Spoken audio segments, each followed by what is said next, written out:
বিভিন্ন কারণে আমাদের পায়ের গোড়া ফাটে, তার মধ্যে অন্যতম হচ্ছে ভিটামিনের অভাব। বিশেষ করে জিঙ্ক, আয়রন এবং ক্যালসিয়ামের অভাব হলে পায়ের গোড়া ফেটে যায়। আর এই 3টা পুষ্টি উপাদানই পাবেন এই মিষ্টি কুমড়াতে। তাই বিভিন্ন শাকসবজি খাওয়ার পাশাপাশি এই মিষ্টি কুমড়া বেশি পরিমাণে খেতে পারেন, এখন মিষ্টি কুমড়ার মৌসুম। এছাড়াও মিষ্টি কুমড়াতে কিন্তু রয়েছে আরও বিভিন্ন ধরনের পুষ্টি উপাদান। রয়েছে প্রচুর পরিমাণে ভিটামিন এ, যা আমাদের চোখ ভালো রাখে।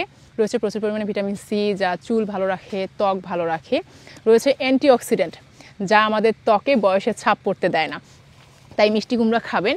মিষ্টি কুমড়াতে রয়েছে প্রচুর পরিমাণে পটাশিয়াম, যা আমাদের হৃদরোগের ঝুঁকি কমায়, হার্ট ভালো রাখে। মিষ্টি কুমড়া খাওয়ার পাশাপাশি মিষ্টি কুমড়ার বীজও কিন্তু বেশ উপকারী এবং একটা সুপার ফুড বলা যেতে পারে।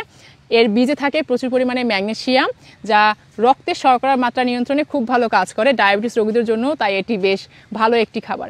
ট্রিপ্টোফ্যান নামক অ্যামিনো অ্যাসিড থাকে এই মিষ্টি কুমড়ার বীজে, যা খুব ভালো ঘুমের জন্য উপকারী। তাই আপনাদের একটু ছোট জায়গা থাকলে আপনার মিষ্টি কুমড়ার গাছ লাগাতে পারেন। আমাদের প্রজেক্টে মিষ্টি কুমড়া লাগানো হয়েছে, সেখান থেকে আজকে এই মিষ্টি কুমড়াটা তুলে নিলাম। এটা ম্যাচিউর হয়ে গেছে, আশা করছি ভালো লাগবে।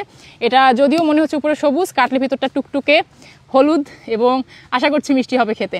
তো আপনাদের অল্প একটু জায়গা থাকলে আপনারা 2-1টা মিষ্টি কুমড়ার গাছ লাগিয়ে মিষ্টি কুমড়া খাওয়ার পাশাপাশি স্বাদ নিতে পারেন মিষ্টি কুমড়ার শাকেরও।